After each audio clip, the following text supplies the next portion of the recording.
তুমি এখানে কোনো সমস্যা? না, ওই এক গ্লাস পানি খাওয়ার জন্যে। না, আম্মা খুব অসুস্থ হয়েছে। Thank you. কার আম্মা? তোমার আম্মা, আমাদের আম্মা, শাশুড়ি আম্মার কথা কচ্ছি। আম্মা খুব অসুস্থ হয়েছে তো।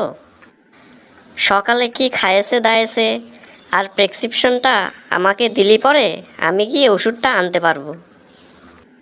আম্মু সুস্থ আছে। তোমাকে কে বলেছে আমার আম্মু অসুস্থ? কওয়া লাগবে কিসের জন্যে? মেয়ে হয়ে মায়ের কোনো খবর রাখো না, তাই না? কোনো না কোনো অসুখ অবশ্যই আছে, খোঁজ নিয়ে গিয়ে দেখো। আম্মা সুস্থ আছে, তুমি যাও। আরে না রে ভাই, ওটা তোমারও বলার অধিকার নেই আর আমারও বলার অধিকার নেই। আমরা কেউ না, অসুখ বিসুখের ব্যাপার ও কবে ডাক্তার। আমারে ধৈর্য আইনে টেবিলের পরে ফেইলে যখন ভালো করে চেক আপ করা হবে, ডাক্তার বলে দেবে যে ভুঁড়ি ভুঁড়ি অসুখ, জানো? আম্মা সুস্থ আছে, তুমি যাও। ভালো আছে? তাহলে আম্মা যদি ভালো থাকে তাহলে পরে মনে করো যে ডোনা কিরাম আছে বলো দেখিনি। ডুনা ভালো আছে, আমিও ভালো আছি, আম্মা ভালো আছে, আমার খালা ভালো আছে, খালু ভালো আছে, আমার খালাতো ভাই ভালো আছে, আমার সমস্ত গোষ্ঠী ভালো আছে। তোমার সাওয়াল কিরম আছে? কি? বিয়ে তো হয়েছে, টুডে অর টুমোরো সাওয়াল পাওয়াল হবে সেটা তো আলাদা কথা। ও তার মানে তো আম্মার আর দেখার দরকার নেই। কিন্তু আইসি যখন আম্মার সাথে একটু কথা বলে যাই, নাইলে পরে মনে করবি নি বেয়াদব সাওয়াল। কিচ্ছু মনে করবে না, যা বোঝানোর আমি বুঝিয়ে বলবো। তুমি এখন এখান থেকে যাও।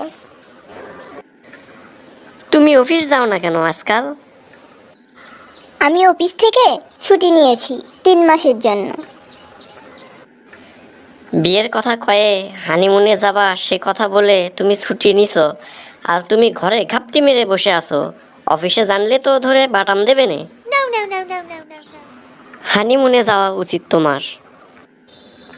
আমি বিয়ের জন্য ছুটি নেই নাই, সামনে আমার একটা এক্সাম, আমি প্রিপারেশন নিচ্ছি।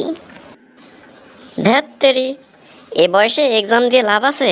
এখন সাওয়াল পাওয়াল হবে, সংসার করব মজা করে, সময় কাটাবো। শোনো, হানিমুনে চলো যাই। সুন্দরবনে নতুন 2টা বাঘ আইছে, খুব চমৎকার। ভয়ের কিচ্ছু নেই, পোষা বাঘ। পিঠের উপরে চইরে ঘুরে বেড়াবা, সেলফি তুলবা, ফেসবুকে ছাইড়া দিবা, খুব মজা হবে নে, চলো। আমি সুন্দরবন যাব না।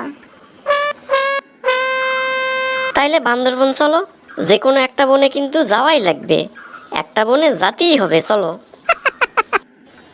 এ আমি কি জঙ্গলি? আমি সুন্দরবন যাব, বান্দরবন যাব, যত সব।